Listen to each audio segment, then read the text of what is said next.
Il y a quelques années, ma femme et moi avons emménagé dans une vieille maison en périphérie d'une petite ville. Nous cherchions un endroit calme pour élever notre fille, Lily, qui avait alors 3 ans. La maison avait beaucoup de charme, des murs en pierre, un grand jardin bordé de vieux arbres et surtout un étang pittoresque au fond de la propriété. Mais ce qui la rendait vraiment unique, c'étaient les statues. Partout dans le jardin, il y avait une dizaine de statues en pierre. Des anges, des animaux, des figures humaines drapées comme des personnages antiques. Elles étaient magnifiquement sculptées, bien que le temps ait laissé sa marque. Certaines avaient des fissures, d'autres étaient couvertes de mousse. Ma femme trouvait qu'elles donnaient du caractère à l'endroit. Moi, je les trouvais un peu sinistres, surtout la nuit, mais je n'y prêtais pas trop attention. Tout a commencé quelques jours après notre emménagement. Un matin, en regardant par la fenêtre de la cuisine, j'ai remarqué que l'une des statues, un ange qui semblait prier, avait changé de position. Elle était tournée dans une direction différente, comme si elle regardait maintenant vers l'étang. J'étais sûr qu'elle était orientée vers la maison auparavant, mais j'ai supposé que je m'étais trompé. Cependant, 2 jours plus tard, une autre statue était déplacée. Cette fois, c'était une figure humaine, un homme tenant une torche. Il se tenait à l'origine près de l'étang, mais il était maintenant au bord du chemin menant à la maison.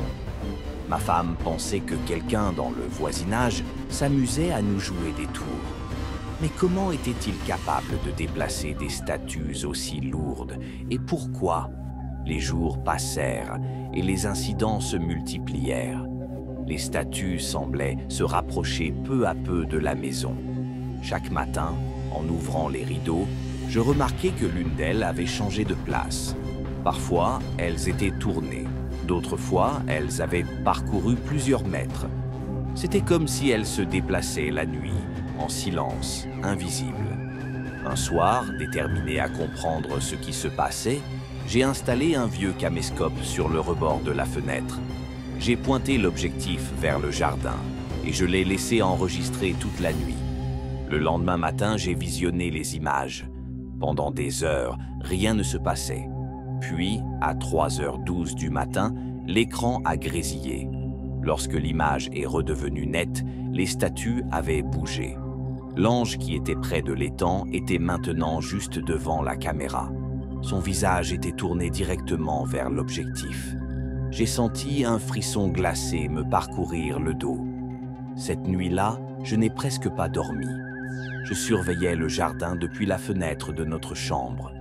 Vers 2h du matin, j'ai cru apercevoir une ombre bouger près de l'étang, mais il faisait trop sombre pour être sûr. Au matin, une autre statue avait changé de place. Elle était maintenant sur le perron, comme si elle attendait d'être invitée à l'intérieur.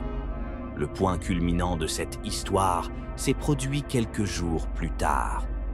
Je me suis réveillé en pleine nuit, envahi par un sentiment de panique. J'ai décidé de descendre au rez-de-chaussée pour m'assurer que tout allait bien. Lorsque j'ai allumé la lumière dans le salon, j'ai failli hurler. Là, juste derrière la fenêtre, se trouvait l'ange, ses mains pressées contre la vitre, comme s'il essayait de regarder à l'intérieur. Ce fut la dernière nuit que nous avons passée dans cette maison. Le lendemain, j'ai appelé une entreprise de déménagement et nous sommes partis sans nous retourner.